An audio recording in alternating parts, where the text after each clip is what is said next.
To replace the Schrader valve, this happens to be the low side or the low pressure hose or line. It's the same on both low and high, just you need a different tool because this one's smaller, the other one is larger.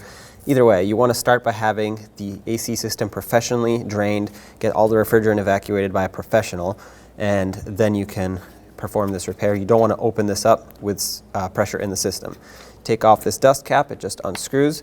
Pressure should not be released by removing this dust cap. Now you take your tool, you stick it down here, you line it up with the little valve, the Schrader valve. Once it hooks on, unthread it basically, just like a screw.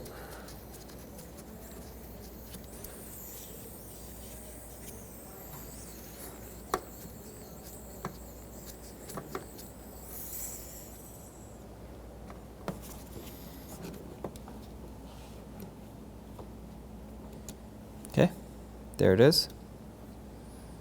Now you want to get your new Schrader valve, if you had a new one, drop it down in here.